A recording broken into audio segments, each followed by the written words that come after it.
அப்பாடா, உனக்கு எதுவும் ஆகலல்ல? எனக்கு அது போதும். எனக்கு இந்த பணம் தீபக்குக்கு எங்க இருந்து எப்படி வந்துச்சுன்னெல்லாம் கவலையே இல்ல. வாழ்க்கையில அவன் இப்பதான் உருப்படியா ஒரு நல்ல விஷயம் பண்ணிருக்கான். அதை நினைச்சு நான் சந்தோஷப்படுறேன் என்று சிரித்துக்கொண்டே சொன்னார். தீபக்கும் அவரை பார்த்து சிரித்தான். ஆனால் அதை கேட்ட கீதா கோபத்துடன், என்ன நல்ல விஷயம் பண்ணிட்டான்? இந்த பணத்தை கடனா தானே வாங்கிட்டு வந்திருக்கான். நாளைக்கு எப்படியும் இது நம்ம தலையில தானே வந்து விழும் என்று சொன்னார். அம்மா போதும், இப்ப பிரச்சனை சால்வ் ஆயிடுச்சுல, வாங்க கிளம்பலாம்.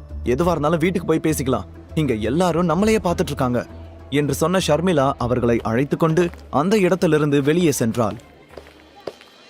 வீட்டிற்கு சென்றதும் கீதா தீபக்கை ரெஸ்ட் எடுக்க விடவில்லை. ஏதாவது ஒரு வழியில் அவனை அவமானப்படுத்துவதற்காகவே காத்து கொண்டிருந்தார்.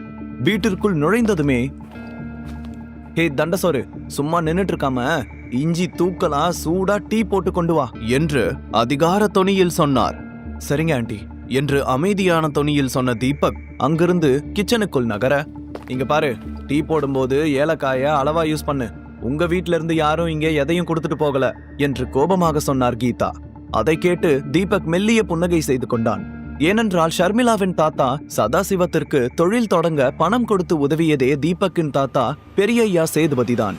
உண்மையை சொல்ல போனால் ஒரு காலத்தில் சதாசிவத்தின் முன்னோர்கள் தீபக்கின் சிவகங்கை அரண்மனையில் சமையல்காரர்களாக வேலை செய்து கொண்டிருந்தவர்கள்தான்.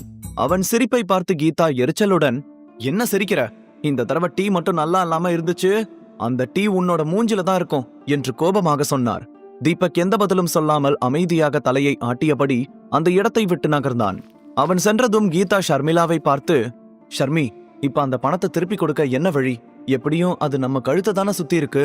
சும்மா கைமாத்தா பணம் வாங்கி கொடுத்துட்டு இவன் நல்ல பேர் எடுத்துட்டு போயிட்டான் என்று தீபக்கை திட்டினார். அவர் சொன்னதை கேட்டதும் ஷர்மிளா தன்னுடைய சேவிங்ஸ் அக்கவுண்டில் எவ்வளவு பணம் இருக்கின்றது என்று யோசிக்க ஆரம்பித்தாள். தீபக் வாங்கிய கடனை அவள்தான் அடைக்க வேண்டி வரும் என அவளும் நினைத்து கொண்டிருந்தாள். அம்மா, அக்கவுண்ட்ல எவ்வளவு பணம் இருக்கோ இப்போதைக்கு அதை கொடுப்போம், பாக்கிய மெதுவா கொடுத்துடலாம் என்று ஷர்மிளா சொன்னாள். நம்ம கிட்ட இப்போ 5 லட்சம் தான் இருக்கு. இந்த பணத்தை அவனோட பணக்கார ஃப்ரெண்டு அட்வான்ஸா வாங்கிப்பானான்னு கேளு. கடைசி நேரத்துல முடியாதுன்னு சொன்னா என்ன பண்றது என்று எரிச்சலுடன் கேட்டார் கீதா. அதே நேரத்தில் எல்லோருக்கும் டீ கொண்டு வந்து கொடுத்த தீபக், அதெல்லாம் பிரச்சனை இல்ல ஆண்டி, என்னால இப்போதைக்கு பணம் கொடுக்க முடியாது, கொஞ்ச நாள் கழிச்சு தரேன்னு ஆல்ரெடி அவன் கிட்ட சொல்லிட்டேன். அதனால அவன் நம்மள டிஸ்டர்ப் பண்ண மாட்டான் என்று சொன்னான்.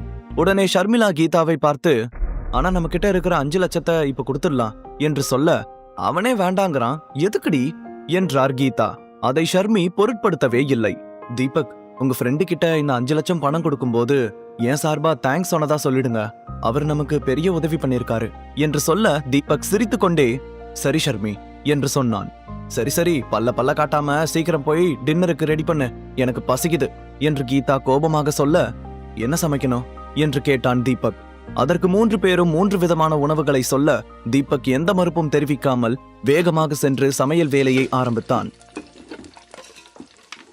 தீபக் வீட்டு வேலைகளிலும் சமையல் வேலைகளிலும் கை தேர்ந்தவனாக இருந்ததால் 3 பேருக்கும் சமைத்து முடிக்க நீண்ட நேரம் எடுக்கவில்லை.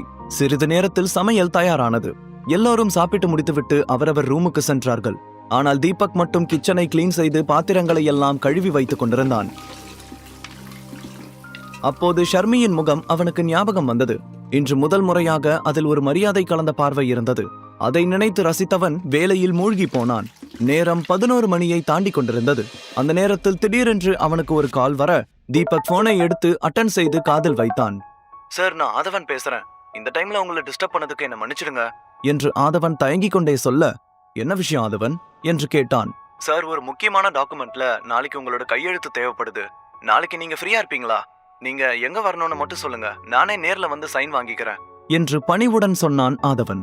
இல்ல வேண்டாம், நாளைக்கு காலையில நானே உங்க ஆபீஸ்க்கு வரேன் என்று சொல்லிவிட்டு போனை கட் செய்த தீபக் எதேர்ச்சியாக திரும்ப அங்கே ஷர்மிளா நின்று கொண்டிருந்தாள். இந்த நேரத்துல யார்கிட்ட போன் பேசிட்டு இருக்க என்று அவள் கேட்க தீபக் ஒருவித பயத்தில், இல்ல, இந்த கிரெடிட் கார்டு காரணங்க தொல்லை தாங்க முடியல. மிட் நைட்ல தூங்கிட்டு இருக்கிறவங்கள கூட எழுப்பி கார்டு வாங்கிக்கிறீங்களான்னு தொல்லை பண்றானுங்க என்று சமாளித்தான். அதை கேட்டு ஷர்மிளா அவனை மேலும் கீழும் பார்க்க, என்கிட்ட 50 ரூபா கூட இல்ல, என்கிட்ட போய் கிரெடிட் கார்டு வேணுமான்னு கேட்டுக்கிட்டு சில்லி கைஸ் என்று சமாளிப்பதற்காக உளறியவன், என்ன இந்த நேரத்துல கிச்சனுக்கு வந்திருக்க ஷர்மி? திரும்பவும் பசிக்குதா? நான் வேணா நூடுல்ஸ் செஞ்சு தரட்டுமா? 2 நிமிஷம் தான், இல்ல வேற ஏதாவது சாப்பிடுறியா என்று ஆர்வத்துடன் கேட்க, இல்ல எனக்கு எதுவும் வேண்டாம், ஈவினிங்கே நல்லா சாப்பிட்டேன், ஃப்ரிட்ஜ்ல இருக்கிற ஐஸ்கிரீம் எடுக்க வந்தேன் என்று சொன்னவள், சரி டைம் ஆச்சு, போய் தூங்கு, மீதி வேலையை நாளைக்கு காலையில பண்ணிக்கலாம் என்று சொல்லிவிட்டு ஐஸ்கிரீமுடன் அவளுடைய ரூமுக்கு நடந்தாள். அவள் சென்றதும் நிம்மதி பெருமூச்சு விட்ட தீபக் நெற்றியில் வியர்த்த வியர்வையை துடைத்து கொண்டு, நல்ல வேலை அவ என்கிட்ட வேற எதுவும் கேட்கல, இதுவே என் ராட்சசி மாமியாரா இருந்தா போனை வாங்கி அந்த நம்பருக்கே கால் பண்ணி செக் பண்ணிருக்கோம் என்று மனதிற்குள் சொல்லிக் கொண்டான். அதன் பிறகு மீதி வேலையையும் முடித்துவிட்டுதான் தூங்க சென்றான். அடுத்த நாள் காலையில் சீக்கிரமே சமையல் வேலைகளை எல்லாம் முடித்துவிட்டு மார்க்கெட்டுக்கு செல்வதாக ஷர்மிளாவிடம் சொல்லிவிட்டு நேராக SV குரூப்ஸ் ஆபீஸுக்கு சென்றான். அதே சமயத்தில் சிவகங்கையில் காலபைரவர் கோவிலுக்கு தீபக்கின் தாத்தா பெரியவர் ராஜா ரகுநாத சேதுபதி வருகை தந்தார். அங்கே இருந்த சித்தர் 3 தலைமுறைகளாக பாதுகாப்பாக வைத்துக் கொண்டிருந்த விலைமதிப்பற்ற தெய்வீக கற்களை சேதுபதியிடம் கொடுத்தார். சேதுபதி ஆச்சரியத்துடன் அதை வாங்கிக் கொண்டு, சாமி, இவ்வளவு வருஷம் கழிச்சு இந்த தெய்வீக கற்களை இப்ப என்கிட்ட கொடுக்க வேண்டிய அவசியம் என்ன என்று கேட்டார். சித்தர் மெல்லிய புன்னகையுடன், நேத்து உங்களுக்கு ஏதாவது ஒரு நல்ல செய்தி வந்திருக்குமே என்று கேட்க, சேதுபதி ஆமாம் என்று தலையை ஆட்டியபடி, 4 வருஷம் கழிச்சு என்னோட பேரன் திரும்ப வரதா சொல்லியிருக்கான், அது மட்டும் இல்லாம அவனோட கல்யாணத்துக்கும் சம்மதம் சொல்லிட்டான் என்று சொன்னார். சரியாக டங் என கோயிலின் மணி ஒலித்தது. உடனே சித்தர் சிரித்தபடி, அருள் வாக்கும் அப்படிதான் சொல்லுது, அரசன் திரும்ப வரப்போறான், அரண்மனை செழிக்க போகுது, இந்த சிவகங்கை மண்ணுல நிறைய அதிசயங்கள் நிகழ போகுது, இத்தனை வருஷமா பிச்சைக்காரனா இருந்தவன் இனிமே இந்த உலகத்துக்கே படி அளக்க போறான், உங்க வம்சத்துக்கே பெருமை கிடைக்க போகுது என்று மெய்சிலிர்க்க சொன்னார். அதை கேட்டதும் சேதுபதிக்கு சந்தோஷத்தில் பேச்சே வரவில்லை. கண்களில் கண்ணீர் பெருக்கெடுத்து ஓடியது. தென்னாடுடைய சிவனே போற்றி தன்னுடைய 2 கைகளையும் கூப்பி சித்தரை பார்த்து வணங்கினார். இத்தனை வருஷமா உங்களோட வம்சத்தை பிடிச்சிருந்த பிணி இனி அகல போகுது, இனி உங்களோட வாழ்க்கையில எல்லாமே நல்லதா தான் நடக்கும், சந்தோஷமா போயிட்டு வாங்க என்று சொன்னார் அந்த சித்தர். அதை கேட்டு சேதுபதி மகிழ்ச்சியுடன் அவரை வணங்கிவிட்டு அந்த இடத்தை விட்டு எழுந்து நடந்தார். அப்போது சித்தரின் பார்வை சேதுபதியின் மீதே இருந்தது. அவருடைய பார்வையில் பல கேள்விகளும் பல பதில்களும் தெரிந்தது. சிவகங்கை சீமை சமஸ்தானத்தில் அடுத்து நடக்கப் போகிற ஆட்டத்தை எல்லாம் பார்க்க ஆர்வத்துடன் காத்து கொண்டிருந்தார் சித்தர். தெய்வீக கற்கள் அதற்கு உரியவனிடமே சேரப்போவதை எண்ணி மகிழ்ந்து சிவனை கும்பிட்டார். இன்னொரு புறம் தீபக் ஆபீஸுக்கு சென்று கொண்டிருக்க போகும் வழியிலேயே ஆதவனிடமிருந்து அவனுக்கு கால் வந்தது. குட் மார்னிங் சார், நான் எல்லா சீனியர் எக்ஸிகியூட்டிவ்ஸையும் மீட்டிங்க்கு வர வச்சுட்டேன், எல்லாரும் உங்களை பார்க்க ரொம்ப ஆர்வமா இருக்காங்க, நீங்க எப்ப வருவீங்க என்று கேட்டான். அதை கேட்டதும் தீபக் கோபத்துடன், மிஸ்டர் ஆதவன், என்கிட்ட டிஸ்கஸ் பண்ணாம ஏன் முடிவெடுக்கிறீங்க? என்னோட உண்மையான அடையாளம் யாருக்கும் தெரியக்கூடாதுன்னு சிதம்பரம் அங்கிள் தான் கிளியரா அன்னைக்கு சொன்னாரு, முதல்ல இந்த மீட்டிங்கை கேன்சல் பண்ணுங்க என்று கட்டளையிட்டான்.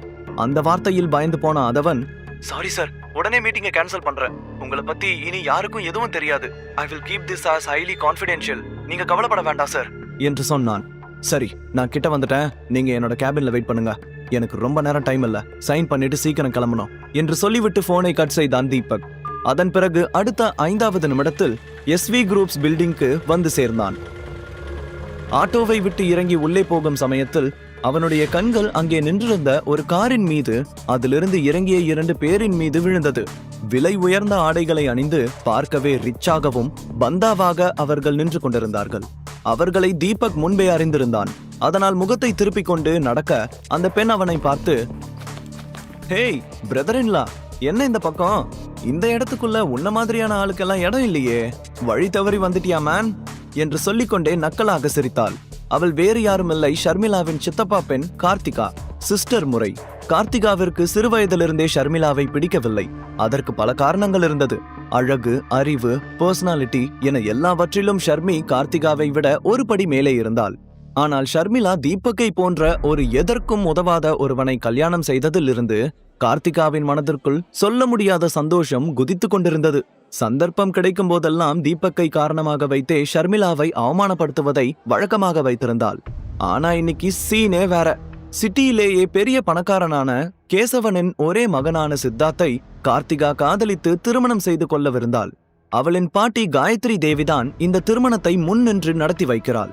சித்தார்த்தை போன்ற ஒரு பெரிய பணக்காரன் தனக்கு கணவனாக கிடைக்கப் போகின்றான் என்று தெரிந்ததும் அவளுடைய சந்தோஷத்துக்கு அளவே இல்லாமல் இருந்தது. அவள் சொன்னதை பார்த்து தீபக் எந்த பதிலும் சொல்லாமல் அமைதியாக இருந்தான். அப்போது கார்த்திகா சிரித்துக் கொண்டே, சரி அதை விடு, எப்படி இருந்தாலும் உன்ன மாதிரி ஆளுக்கு இங்க என்ன சேர்மேன் வேலையா கொடுத்துட போறாங்க, ஏதாச்சும் எடுபடி வேலை பண்ணதானே கூப்பிட்டுருப்பாங்க என்று சொன்னவள், நாங்க இங்க சேகர் அங்கிளை பார்த்துட்டு எங்களோட கல்யாண இன்விடேஷனை கொடுக்க வந்திருக்கோம், நீயும் கல்யாணத்துக்கு வந்துரு, நான் உனக்காக ஒரு வெயிட்டர் வேலை வச்சிருக்கேன் என்று சொன்னாள். தீபக் சிரித்துக்கொண்டே, இல்ல கார்த்திகா, எனக்கு வெயிட்டர் வேலை பண்றதுக்கெல்லாம் இஷ்டம் இல்ல. எனிவே என்னை இன்வைட் பண்ணதுக்கு ரொம்ப தேங்க்ஸ் என்று சொன்னான். கார்த்திகாவிற்கு அந்த பதில் சுருக்கென்று குத்தியது. சித்தார்த் அவனை மேலும் கீழும் பார்க்க ஆரம்பித்தான். தீபக்கின் எளிமையான உடையும் அவனுடைய பேச்சையும் பார்த்து தனக்குள் சிரித்துக் கொண்டான். ஆனால் தீபக்கின் கண்ணசைவில்தான் இந்த SV குரூப்ஸின் கட்டுப்பாடே இருக்கின்றது என்பது அப்போது அவனுக்கு தெரிந்திருக்க வாய்ப்பில்லை. ஆடு தானாக வந்து தலையை கொடுத்தது. சேகர் இப்போது ஜெயிலில் இருக்கும் விஷயத்தை கூட தெரிந்து கொள்ளாமல் அவருக்கு பத்திரிகை கொடுக்க வந்ததை நினைத்து தீபக் தனக்குள் சிரித்து கொண்டான். இப்போது சித்தார்த் அவனை பார்த்து, ஓ சார் தான் நீ சொன்ன அந்த வீட்டோட மாப்பிள்ளையா? உன்னை பத்தி நிறைய கேள்விப்பட்டிருக்கேன், இப்பதான் நேர்ல பாக்குறேன். டிஸ்கஸ்டிங். இவனும் நானும் சமமா உங்க குடும்பத்துல மாப்பிள்ளையா இருக்கணும்னு நினைச்சாலே பத்திக்கிட்டு வருது. நான் நிக்கிற இடத்துல நிக்க கூட உனக்கு அருகதை கிடையாது. முதல்ல இங்கிருந்து கிளம்பு என்று தீபக்கை பார்த்து பல்லை கடித்தபடி சொன்னான். உடனே தீபக் அவனை பார்த்து, நான் உங்களை பார்க்க இங்க வரல, எனக்கு இங்க வேற வேலை இருக்கு என்று சொன்னான். அதை கேட்டு கார்த்திகா சிரித்துக்கொண்டே, இங்கே உனக்கு வேலையா? என்ன பாத்ரூம் கிளீன் பண்ற வேலையா? அதுக்கு கூட நீ லாய்க்கில்லையே என்று சொல்லி அவமானப்படுத்தினாள். அதை கேட்டு சித்தார்த் சத்தமாக சிரித்தபடி தனது காரிலிருந்து ஒரு கூல்ட்ரிங்க் பாட்டிலை எடுத்து குடித்துவிட்டு தரையில் வீசியவன், இந்த பாட்டில் எடுத்துட்டு போய் குப்பை தொட்டில போடு. உனக்கு இந்த பில்டிங்க்கு வெளியில வேலை செய்யறதுக்கு தான் தகுதி இருக்கு, உள்ள வரணும்னெல்லாம் எதிர்பார்க்காத என்று சொன்னவன் தன் பாக்கெட்டில் இருந்து ஒரு 500 ரூபாய் பணத்தை எடுத்து தீபக்கின் பாக்கெட்டில் வைத்தான். தீபக் ஒரு மெல்லிய புன்னகையுடன் எடுத்து சித்தார்த்தின் கையில் அழுத்தி திணித்தவன், எனக்கு இப்ப இந்த பணம் தேவைப்படாது, உனக்கு வேணா ஃபியூச்சர்ல தேவைப்படலாம். அந்த டைம்ல இந்த 500 ரூபாயே பெரிய பணமா தெரியும், அப்ப தெரியும் யார் உண்மையான பிச்சைக்காரங்கன்னு என்று கெத்தாக சொன்னான். அதை கேட்டு சித்தார்த் கோபத்துடன், உனக்கு எவ்வளவு தைரியம் இருந்தா என்கிட்ட இப்படி பேசுவ என்று அடிப்பதற்காக கையை ஓங்க அதை அப்படியே வளைத்து கீழே இறக்கி, ஒரு விஷயத்த பண்றதுக்கு முன்னாடி நல்லா யோசிச்சு பண்ணணும், இல்லனா இந்த ஒண்ணுமில்லாதவன் உன்னை என்ன பண்ணுவான்னு எனக்கே தெரியாது என்று தீபக் கோபமாக சொன்னவன் கையை விட்டான். அதை கண்டு கார்த்திகாவும் அதிர்ச்சியானாள். முழு கதையையும் கேட்டு மகிழ பாக்கெட் FM ஆப்பை டவுன்லோட் செய்யுங்கள். லிங்க் டிஸ்கிரிப்ஷனில் கொடுக்கப்பட்டுள்ளது.